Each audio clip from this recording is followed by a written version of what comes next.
Hello नमस्ते, मैं विजय स्वागत करता हूँ आप सभी साथियों का एनएस शिक्षा परिवार में। आज नए प्रैक्टिस सेट के साथ फिर से हम आ चुके हैं। प्रैक्टिस सेट नंबर 9 है यूपीएसआई का। आप देखेंगे और इसका आंसर देने का प्रयास करेंगे। आपकी स्क्रीन पे पहला क्वेश्चन है। इससे पहले हम आपको ये बता देना चाहते हैं कि अगर आप हमारे चैनल पे नए हैं तो चैनल को सब्सक्राइब करें, वीडियो को लाइक और शेयर ज़रूर करें। पहला क्वेश्चन आपकी स्क्रीन पे है, बिना टाइम वेस्ट किए हुए बताएंगे इसका क्या आंसर होगा। राजू के साथ मत जाना, राजू के साथ मत जाना, बताएंगे अक्ल का अंधा। अक्ल का अंधा मुहावरे का अर्थ बताना है आपको क्या है अक्ल का अंधा। यही इतनी लाइन है जो अंडरलाइन मैंने कर दी है। बताना है इस मुहावरे का क्या अर्थ होगा। राजू के साथ मत जाना, वह तो अक्ल का अंधा है। तो अक्ल का अंधा, अक्ल का अंधा जो रेखांकित है, मुहावरे का अर्थ क्या है। बहुत होशियार होना, महामूर्ख होना, अपराधी होना, बहुत उपयोगी होना। बताएंगे मुहावरे वे शब्द होते हैं जो अपने शाब्दिक अर्थ क्या होते हैं, अपने अपने शाब्दिक अर्थ को भूल जाते हैं या छोड़ देते हैं। शाब्दिक अर्थ जो इनका बनता है उसको छोड़कर एक विशेष अर्थ बताते हैं, उसको छोड़कर एक विशेष विशेष अर्थ देते हैं। विशेष अर्थ क्या करते हैं, विशेष अर्थ जो होता है अलग होता है वो क्या करते हैं, देते हैं। जैसे हमने कहा अक्ल का अंधा, अक्ल का अंधा का मतलब होता है कि महामूर्ख होना, मूर्ख होना या मूर्ख हो जाना। उसके साथ मत जानो तो अक्ल का अंधा है यानी मत कमा रहा है, तो महामूर्ख होना। इसी के साथ में अगला क्वेश्चन है आपकी स्क्रीन पे बताएंगे। क्वेश्चन नंबर 2 है, मेरा बेटा, मेरा बेटा मेरी आंखों का तारा है। तो बताना है आपको कि आंखों का तारा जो है, आंखों का तारा रेखांकित मुहावरे का क्या अर्थ है। आंखों का तारा मुहावरे का क्या अर्थ है। बहुत प्रिय होना, बहुत सुंदर होना, बहुत प्रिय होना, बहुत समझदार होना, बहुत उपयोगी। यानी कहते हैं ना कि आंखों का तारा हो गए हो। आंखों का तारा का मतलब होता है बहुत प्रिय होना, याद रखेंगे। अगला क्वेश्चन है क्वेश्चन नंबर 3 आपकी स्क्रीन पे, अपने पैरों पर कुल्हाड़ी मारना, मारना का क्या अर्थ है। अपने पैर पे कुल्हाड़ी मारना का मतलब होता है कि स्वयं को ही हानि में डालना या हानि में पहुंचा देना, खुद को ही मुसीबत में डाल देना या स्वयं को ही हानि में पहुंचा देना। तो इसका आंसर हो जाएगा ऑप्शन डी, याद रखेंगे। अगला क्वेश्चन है क्वेश्चन नंबर 4 आपकी स्क्रीन पे, पृथ्वीराज रासो किस कवि द्वारा लिखा गया था। पृथ्वीराज रासो जो प्रसिद्ध रासो काव्य है, रचना है, ये किस लेखक द्वारा लिखा गया था। मैथिली शरण गुप्त, सुभद्रा कुमारी चौहान, रामधारी सिंह दिनकर, महाकवि चंद्रवरदई। बताएंगे इसका आंसर हो जाएगा महाकवि चंद्रवरदई की एक प्रसिद्ध रचना है, याद रखेंगे। ठीक है साथी, मैथिली शरण गुप्त, मैथिली शरण गुप्त की कुछ प्रसिद्ध रचनाएं जैसे हम देख लेते हैं। प्रसिद्ध रचनाओं में जैसे सबसे पहले आपको देखने को मिलेगा जयद्रथ वध, जयद्रथ वध, जिसकी रचना 1910 ईस्वी में। इसके बाद सीरियल वाइज से लिखेंगे, भारत भारती, भारत भारती, भारत भारती, इसकी रचना 1912 ईस्वी में होती है, 1912 ईस्वी में होती है। उसके बाद साकेत, साकेत, इसकी रचना 1931 ईस्वी में होती है, 1931 ईस्वी में होती है। इसके बाद यशोधरा, यशोधरा की रचना होती है, इसकी यशोधरा, यशोधरा की रचना होती है। इसकी रचना 1933 ईस्वी में होती है। फिर इसके बाद एक रचना आती है द्वापर, द्वापर जो प्रसिद्ध रचना है मैथिली शरण गुप्त की, इसकी रचना जो होती है 1936 ईस्वी में होती है। इसके बाद 1936 ईस्वी के बाद साकेत होती है, साकेत की साकेत हो गया 1903 में, यशोधरा हो गया 1933 में, द्वापर हो गया 1936 ईस्वी में इसकी रचना होती है। पंचवटी जो है, पंचवटी की प्रसिद्ध रचना है 1925 में इसकी रचना होती है। इसके बाद आता है जय, जय भारत करके इनकी रचना है, जय भारत। विष्णु प्रिया, क्या, विष्णु प्रिया, इनकी प्रसिद्ध रचनाएं हैं। विष्णु प्रिया 1957 में, जय भारत 1952 में इसकी रचना हुई, याद रखेंगे। एक इनकी रचना है रंग में भंग, रंग, रंग में भंग, रंग में भंग, इसकी रचना 1909 में हुई थी, कितना 1909। महात्मा गांधी जी के द्वारा, महात्मा गांधी जी के द्वारा इन्हें राष्ट्र कवि की उपाधि दी गई। महात्मा गांधी के द्वारा क्या किया गया, राष्ट्रपति, राष्ट्र कवि, राष्ट्र कवि उपाधि से संबोधित किया महात्मा गांधी ने। ठीक है, अगला क्वेश्चन बताएंगे क्वेश्चन नंबर 5 है आपकी स्क्रीन पे, जिस पर उपकार किया गया हो उसके लिए एक शब्द आपको बताना है। जिस पर उपकार किया गया हो, जिस पर उपकार किया गया हो वो उपकृत कहते हैं, उसके उपकृत कहते हैं। ठीक है, प्रत्यारोप यानी किसी के ऊपर एक आरोप लगा है उसके बाद भी उस पर आरोप लग जाना, वही क्या होता है, प्रत्यारोप होता है। ठीक है, अगला क्वेश्चन बताएंगे, क्वेश्चन नंबर 6 आपकी स्क्रीन पे। क्रोध का विलोम क्या है? क्रोध का विलोम क्या है? यश, क्षमा, आदर, गुस्सा। गुस्सा क्या है? क्रोध का ही पर्याय है। आदर यानी सम्मान करना, आदर का विलोम हो जाएगा अनादर। आदर का या अपमान भी कह सकते हैं, अपमान या अनादर। क्षमा, क्रोध का विलोम क्या हो जाएगा? क्षमा। यश का हो जाएगा अपयश, क्या हो जाएगा? अपयश। याद रखेंगे। अगला क्वेश्चन है 7वां, द्वंद्व का विपरीतार्थक शब्द बताना है। विपरीतार्थक का मतलब होता है विलोम यानी उल्टा। विलोम शब्द आपको बताना है, विलोम शब्द, विलोम शब्द। द्वंद्व का होगा निर्द्वंद, क्या हो जाएगा? निर्द्वंद। इसका क्या आंसर हो जाएगा? निर्द्वंद। याद रखेंगे। अगला क्वेश्चन है क्वेश्चन नंबर 8 आपकी स्क्रीन पर। वितुंड का पर्यायवाची बताना है आपको। क्या है? पंकज है, रवि है, हाथी है, या इनमें से कोई नहीं। हाथी के पर्यायवाची शब्द, हाथी के पर्यायवाची शब्द जैसे गज, गज हाथी को कहते हैं।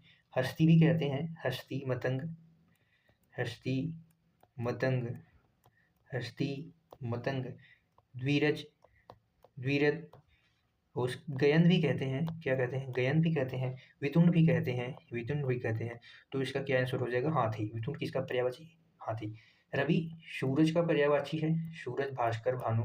पंकज कमल का पर्यायवाची है, कमल, इसको जलज भी कहते हैं, जलज। नीरज भी कहते हैं, क्या कहते हैं? नीरज, नीरज भी कहते हैं, राजीव भी कहते हैं, राजीव भी कहते हैं। ये सब क्या है? कमल के पर्यायवाची शब्द है। बताएंगे अगला क्वेश्चन, क्वेश्चन नंबर 9 है आपकी स्क्रीन पे। सरिता, सरिता का पर्यायवाची शब्द है तरणी है, इंद्रिवर है, इंदिवर है, उदासीन है, नदी है।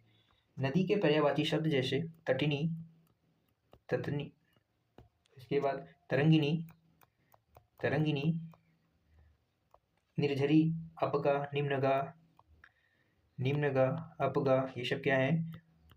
नदी के पर्यायवाची शब्द हैं। सलीला, क्या? सलीला। ये सब क्या है? नदी के पर्यायवाची शब्द हैं। वाहिनी भी कहते हैं, वाहिनी। ये सब क्या है?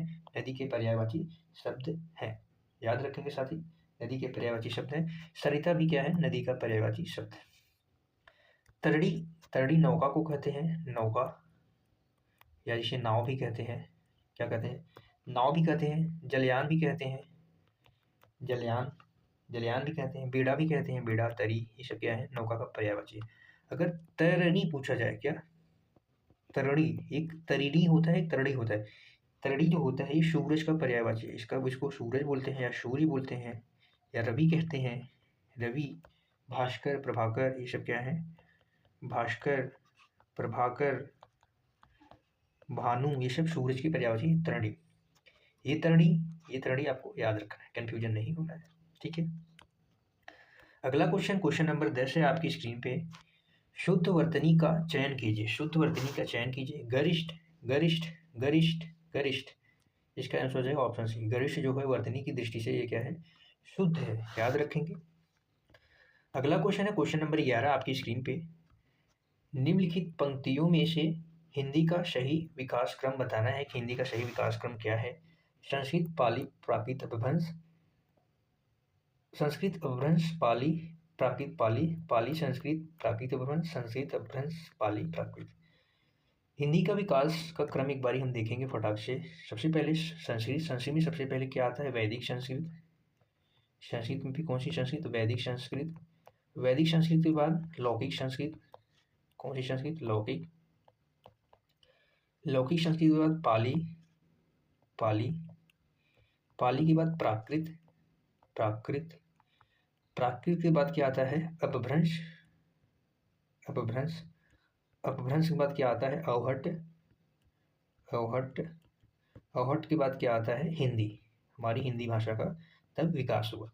एक बार देखेंगे, वैदिक संस्कृत आता है, फिर लौकिक संस्कृत, पाली, प्राकृत, अपभ्रंश, अवहट, हिंदी। प्राकृत, पाली, प्राकृत, अवहट, हिंदी का विकास हुआ।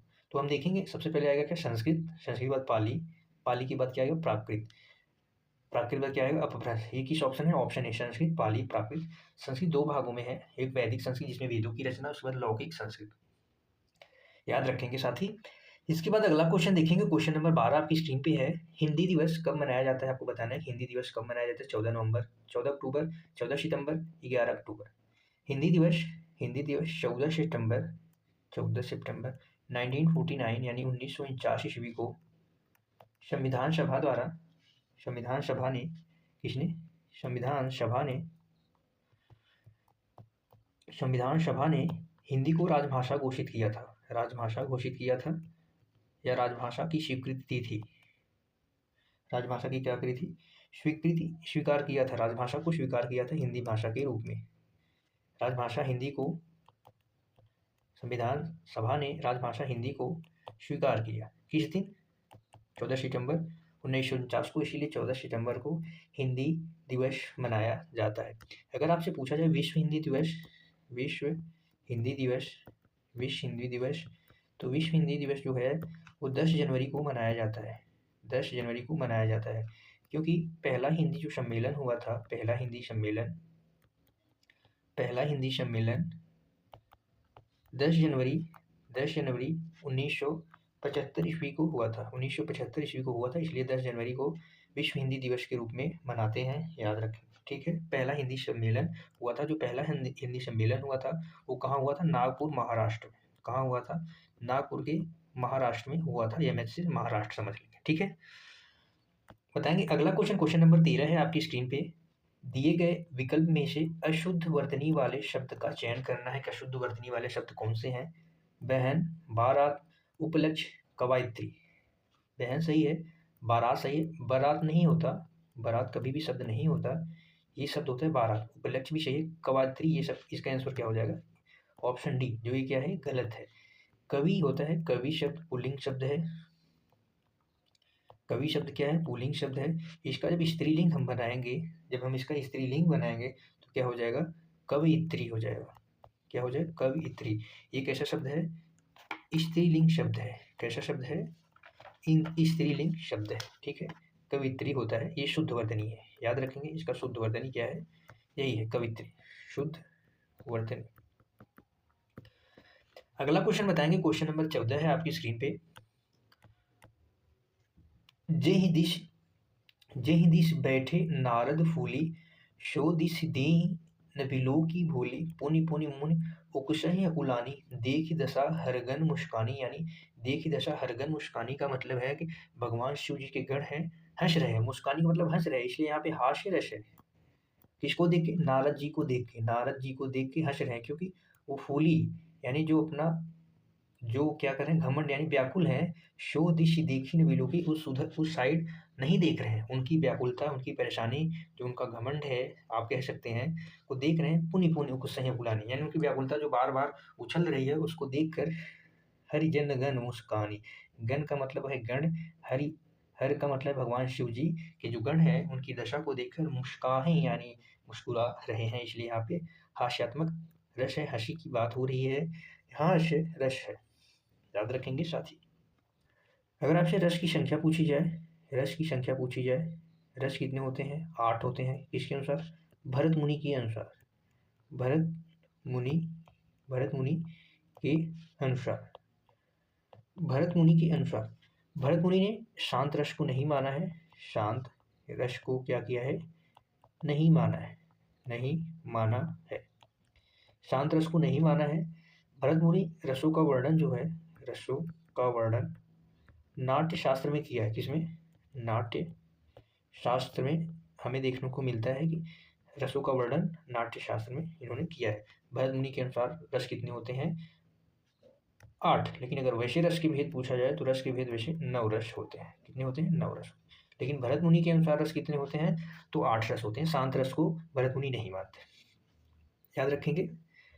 श्रृंगार का रति या प्रेम स्थायी भाव होता है, रति या प्रेम, रति या प्रेम। वीर रस का होता है उत्साह, वीर रस का स्थायी भाव क्या होता है, उत्साह। करुण का अर्थ होता है, करुण का स्थायी भाव क्या है, शोक, करुण का स्थायी भाव क्या है, शोक। हास्य का हंसी। अगला क्वेश्चन बताएंगे, क्वेश्चन नंबर 15 है आज का आखिरी क्वेश्चन आपकी स्क्रीन पे है, आंसर देने का प्रयास कीजिए साथी।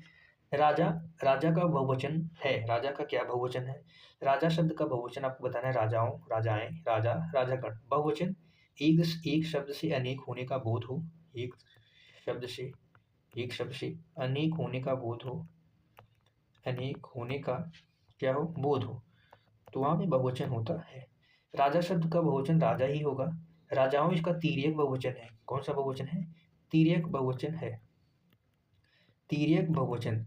तिर्यक बहुवचन वे बहुवचन शब्द होते हैं जिसमें क्या होता है कि कारक चिन्हों के साथ प्रयोग होता है। इसका प्रयोग, इसमें शब्दों का प्रयोग जो होता है, इसमें शब्दों का प्रयोग कारक चिन्हों के अनुसार, कारक चिन्हों के साथ होता है। कारक चिन्हों के साथ क्या होता है कारक चिन्हों के साथ होता है। जैसे आप देखेंगे, जैसे हमने कहा राजाओं ने गरीबों को दान दिया।